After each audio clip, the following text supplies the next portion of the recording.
Definirla así, bueno, las definiciones convencionales. En realidad, la música creo que va por otro lado, es como una especie del estado del alma. Yo creo que la música es, no sé, en la vida es todo, históricamente se mandó a la muerte, a la vida, en base a sonidos de tambores, a música, las marchas militares fueron también música. Y en mi caso, la música es una forma de vida. Eso lo tengo muy claro. Toda mi vida pasa por la música. Después, las otras cosas. Mi padre era músico, en mi casa era música todo el día. Desde chico con guitarras de juguete, haciendo melodías con una cuerda, lo que llevó a que mi padre me hiciera estudiar formalmente. Yo crecí con los Fronterizos, los Chalchaleros, los Beatles, los Ventures, los Rolling Stones, con el Club del Clan y con los tangos siempre. Y creo que una de las cosas que sí tengo que hacer una retrospectiva y verme hoy, creo que fue una cuestión de una increíble coherencia, porque hasta el día de hoy todo eso, por lo que he pasado, todo me sigue gustando. O sea, yo no fui pasando de estilo en estilo, yo fui sumando cada cosa. Hoy no me molesta escuchar absolutamente nada, elijo qué es lo que voy a escuchar, pero detrás de esto de estar enseñando, te piden desde reggaetón hasta, qué sé yo, Tokio, y pasando por todos los grupos thrash, hard rock, y bueno, y uno escucha y saca, y siempre estás aprendiendo algo, y así que no, creo que fue una coherencia total en esto. Elegir a alguien que haya influenciado es medio difícil, porque yo conviví con la música y los músicos, y de todos aprendí formas, cómo manejar el escenario, cómo manejar el espectáculo. Alguien de quien aprendí muchísimo fue de Susana Brunetti, que era segunda vedette del Maipo, una gran cantante, que hicimos una gira, y en este caso acompañándola en la banda que había formado, y aprendí el profesionalismo que tenía esta mujer era impresionante. Susana Brunetti era quien había hecho esa tira exitosa de Gorosito y Señora con Santiago Val. Después también hicimos una gira, porque hubo una época en donde no podían actuar grupos de Buenos Aires o de ningún lado si no había un grupo de acá de Tucumán. Entonces hicimos una gira con Julio Molina Cabral, Los Caucanos, que era un grupo tipo guaguancó, y Sandro. Y con ellos también, especialmente con Sandro, era impresionante el profesionalismo con el que trabajaba este tipo, era increíble. O sea, uno aprende escuchando muchas cosas, pero lo que es difícil es aprender la otra parte. O sea, la música no necesariamente tiene que estar relacionada con la droga, con el alcohol, que son las cosas donde si uno no tiene una conducta es muy fácil llegar, porque hay mucha noche, mucho viaje, esa es la parte más peligrosa. O sea que para mí fue importante la información y cómo fui creciendo en la música, porque de la misma manera fui con mis hijos, que la mayoría son músicos, la mayoría docentes hoy recibidos y están ejerciendo la docencia, ¿no? En alguna época la guitarra era, es decir, me mataba estudiando, es decir, era una cosa que daba recitales, en donde los recitales más que eran conciertos, donde había obras para guitarra que hoy ya no las puedo tocar, eran muy complicadas, muy cercanas a la dodecafonía, te hablo de los años 80. Hoy la tengo en el equilibrio que tiene que estar. Practico muy poco, trato es como un instrumento de expresión, es un brazo más, una garganta más que tengo. Y la guitarra es importante porque a la vez hoy me permite esa conexión con los chicos, con los adolescentes, a partir de la cual creo que soy más útil en lo otro, pero la guitarra es el medio con el cual uno llega, ¿no? Los guitarristas que más me sorprenden son aquellos que manejan pocas notas y la tocan con el alma. No me sorprende el guitarrista que toca rápido, tiene velocidad. Puedo llegar a admirarlo, pero eso es virtuosismo, eso está más cercano al circo que a la función que tiene que tener un instrumento, que es la de expresar. Aparte vos, un instrumento que expresa, que cuenta cosas, vos podés escuchar toda la vida. Un instrumento que corre un rally es un instrumento del cual podés tolerar uno o dos temas. Ya del tercero no entendés nada porque te parece que es igual al primero. En general es eso, ¿no? El guitarrista que expresa es el que más me conmueve. Una canción que me haya conmovido, o sea, hay muchas. Una que me parece una canción atemporal es El Unicornio de Silvio Rodríguez. Es un tema que yo lo escuché, me parecía que lo había escuchado antes y lo sigo escuchando y me sigue gustando. Después hay cosas muy, muy lindas como los temas de los Beatles, Penny Lane, Eleanor Rigby, todas esas canciones eran una sorpresa total para mí, eso es. Y después Piazzolla, Tristeza del AA, invierno, verano porteño, otoño porteño, todas las estaciones, y Libertango, son temas muy, muy fuertes. Pero yo creo que así, por una cuestión muy simple, Unicornio sería la canción, ¿no? Mi unicornio azul. Siempre es distinto. Mis desayunos son distintos, nunca son iguales.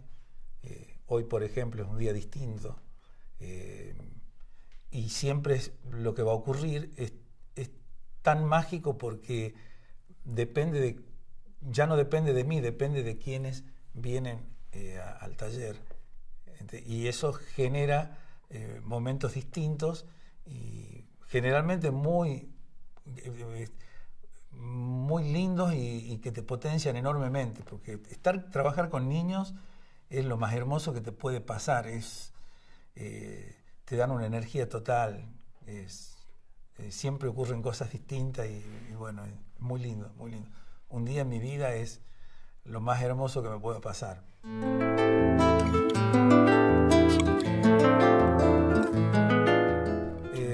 Ya desde hace un tiempo voy tratando de dejar un poco de lado la enseñanza académica. Me divierte mucho más la parte de trabajar con niños y adolescentes y como que noto que hay una especie de que aparezco en la vida de ellos como alguien que hace falta para ese equilibrio de la educación, de la información, de la contención, que muchas veces en sus hogares no se da en la totalidad. Es como que paso a ser una especie de psicólogo, que fue mi otra pasión. Yo estudié psicología y me siento muy bien por ahí aportando mínimamente como para ya fuera de lo que es la enseñanza, ¿no? El enseñarle temas o algo formal de la música. Me siento muy útil y me hace muy bien saber que existe ese feedback con mis alumnos, con los chicos y creo que hoy la docencia más está por ese lado que por el hecho en sí de enseñar música, ¿no? A partir de la música me ha pasado cosas como haber tenido trabajando en el taller a una chica que murió y su hija que viene a aprender guitarra hoy, que tenía 9 años en ese entonces, venir y pedirme un tiempito para hablar conmigo y preguntarme cómo era su mamá, por ejemplo. Y entonces esas cosas te emocionan y te hacen sentir que, bueno, que la música fue una manera o el principio para poder llegar a esta criatura con una explicación o con una palabra que estaba necesitando. La música, naturalmente, bueno, en mi caso, tiene una función social. Yo he trabajado con a partir de la música con chicos en riesgo, con adictos, chicos que estaban iniciándose en la droga, y con un proyecto del BID que alcanzó para trabajar durante 4 meses con 300 chicos de la calle o chicos en riesgo. Que había una particular manera de incorporarlos, que era ir por los barrios en donde se veía toda esta cosa en ebullición, y se los atraía invitándolos a participar de campeonatos de fútbol, cosas así. Y terminaban trabajando en los talleres. Y para mí, sí, yo lo vi muy, muy importante, porque cuando se terminó el dinero, y estos chicos me decían, por ejemplo, cosas como: che, Carlos, ¿y ahora qué hacemos? ¿Volvemos a la calle? ¿Volvemos a la droga? Eran talleres que los mantenían durante prácticamente 8 horas ocupados y alejados de las adicciones. Creo que tiene una función social, curativa, sanadora. Sí, seguramente la música es muy importante hasta en eso también. Nonino fue durante muchos años, o sea, sigue siendo mi lugar, pero durante muchos años fue el único lugar, hasta 2005 más o menos, en que empecé a otros proyectos, a abrirme a otros proyectos, en donde Nonino quedaba a un lado, pero para eso ya están mis hijos, y que se encargan de llevarlo, y bastante bien, ¿no? La idea era tener un lugar, o sea, siempre la idea es parte de un proyecto que en definitiva a veces se cumple en su totalidad o a veces parcialmente. La idea era un lugar más amplio, donde haya una biblioteca de teatro, donde haya distintas salas, que era demasiado ambicioso, así que una vez hablando con el arquitecto Lombana, él me decía: siempre el proyecto tiene que ser grande para que quede algo de eso, porque si lo haces chico, muy probablemente te quedes en el camino. Así que bueno, a partir de ese gran proyecto fue quedando el de tener una sala de exposiciones, talleres, y bueno, y tratar de insertarnos en el medio, como estamos hace 26 años, con un proyecto cultural serio, donde importe la propuesta, y por sobre todo la contención, en el caso de los talleres artísticos, la contención de los chicos, de los adolescentes, que es en lo que más trabajamos hoy, ¿no? Y tenemos guitarras, piano, canto, eventualmente algún taller de teatro, y cursos también que van ocurriendo a partir del año, y aparte las actividades de muestras y teatro y música como funciones específicas, ¿no? Mi música, al menos las cosas que yo escribo, nunca he pensado a quién va dirigida. Inclusive cuando hacíamos algunos proyectos, anduvimos desde Nonino, enseñando en colegios cómo era el folclore latinoamericano, y hablándoles sobre los autores. Y bueno, los mismos profesores se sorprendían, porque colegios, tipo colegios parroquiales, así muy ¿no? que no son de la capital, que cobrábamos centavos para salvar los gastos y poder hacer nuestro proyecto de difusión de la música y de docencia. Se sorprendían, porque de repente eran chicos que habían crecido con la cumbia, y encontraban en esta música, que ya tenía algo de afro, encontraban los chicos a partir de las preguntas que hacían.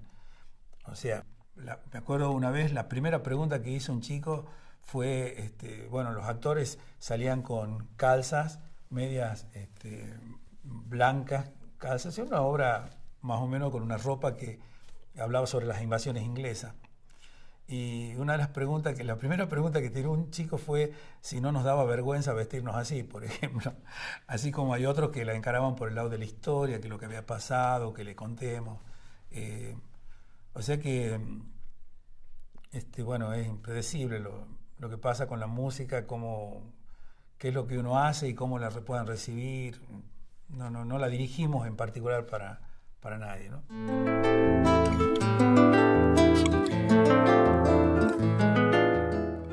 Cosa de Negro es un proyecto que yo siempre, desde principios de Nonino, o sea, hace 26 años, yo había investigado sobre la música afro en el folclore argentino.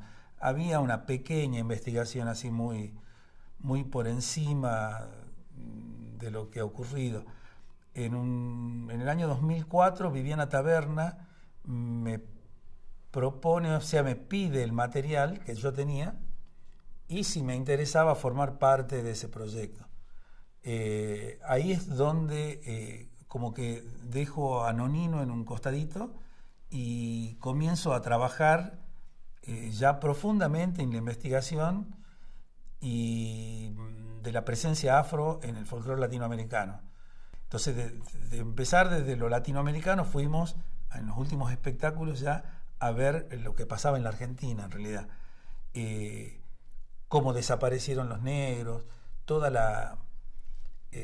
lo que había ocurrido, por ejemplo, con la generación del 80, de tener un presidente como Rivadavia, que tenía ancestros negros y que se maquillaba para no parecer negro porque él tenía una tez oscura, cómo los mismos negros fueron haciéndose desaparecer porque les daba vergüenza ser negros, cómo en 10, 20 años, por ejemplo, de haber una población negra de cerca del 60%, Sarmiento escribe libros en donde dice, gracias a Dios, no hay indios y no hay negros.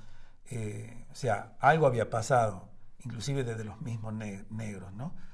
Cosa de Negro fue uno de los proyectos más hermosos y que me dio muchísimas satisfacciones y, bueno, conocimos gente muy linda a partir de ese proyecto. Bueno, primero, ser músico es una elección, así como quien elige ser profesional en cualquiera de las disciplinas. Lo que pasa es que ser músico es a la vez un estilo de vida, una forma de vivir en un constante estado de aventura, porque ser músico también significa vivir con la música y a partir de la música. No es fácil, menos hoy. Yo creo que tuve la suerte de haber empezado hace más de 40 años, casi 50 en esto. Hoy sería muy difícil tanto vivir de actuaciones, o sea, de generar ingresos desde las actuaciones y desde la docencia, como lo hago yo, que es totalmente particular, sosteniendo un taller como Nonino, que tiene sus costos, sosteniendo el taller aquí en Yerbabuena, que tiene también sus costos.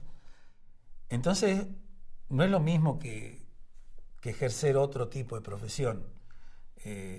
Por otra parte, como todas las cuestiones artísticas, es una profesión en donde uno tiene que crear todos los días, tiene que reinventarse para poder seguir vivo, porque hay una anécdota de Gardel cuando se fue a actuar a París y vuelve a Buenos Aires, previo a su viaje a Medellín, donde muere, en donde la gente no lo iba a ver.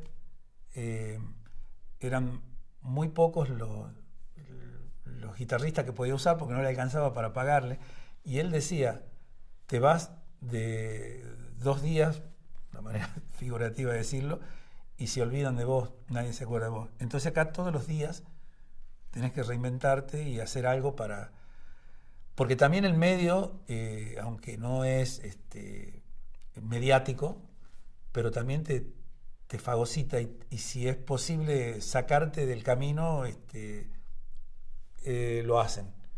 Entonces tenés que estar muy atento todos los días a hacer algo para seguir estando. Y siempre, en mi caso, esto que hago tiene que estar dentro de esa coherencia con la que creo que me he manejado en toda mi vida. Entonces, ser músico es,